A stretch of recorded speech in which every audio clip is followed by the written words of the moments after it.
पुरास अचानक येणाऱ्या संकटापासून सावध राहा. हानी होण्याची शक्यता आहे. 100 वर्ष आयुष्य आहे.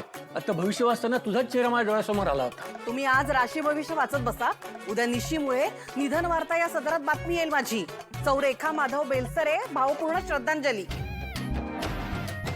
मग माधवा, उद्याचे सगळे पेपर मागवच बाबा.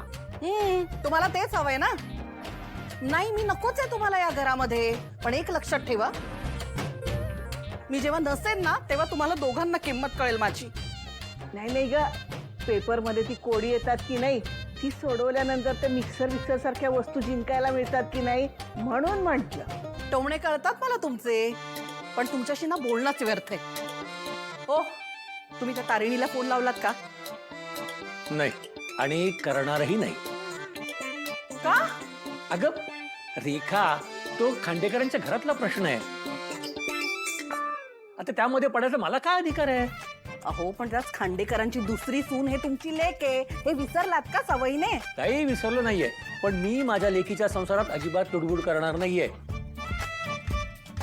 आणि कोणाच्या सांगण्यावरून तर अजिबात नाही करणार. मग काय, लेक आणि जावयाला याच घरात नांदवायचं ठरवलंय? हे बघ रेखा, मी काही त्यांना आमंत्रण दिलं नाहीये. ते स्वेच्छेनं इकडे आलेत आणि बाप म्हणून त्यांना इकडे राहून देणं हे माझं कर्तव्य आहे आणि ते मी पार पाडतोय. याच्या पलीकडे जाऊन माझ्याकडनं कसलीही अपेक्षा करू नकोस. देवी जगत तारिणी, बाकी कुणाला नसली तरी माझ्या माधवाला सद्बुद्धी दिलीस, हे बरं झालं ग बाई. माधवा, चल दिष्ट काढते तुझी. दृष्ट काढा त्यांची. तुम्ही चेष्टा करताय का माझी? हा, अहो, इथे काम करून करून कंबरडं मोडलंय माझं आणि यांना चेष्टा सुचते बघा माझी. मग जाऊन निशीला सांगूया का, बाई तुझ्या सासरी निघून जा, आईला तुझा त्रास होतो म्हणून. हो,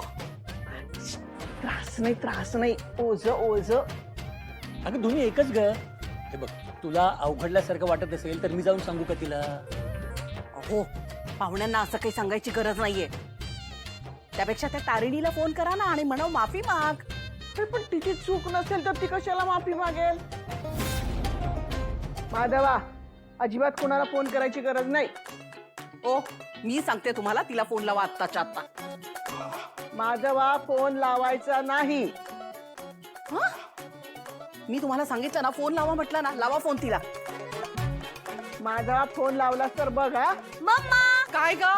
चौसेपी ओलीच आहे बाहेर, साफ कर ना ग लवकर. कठीण झालं.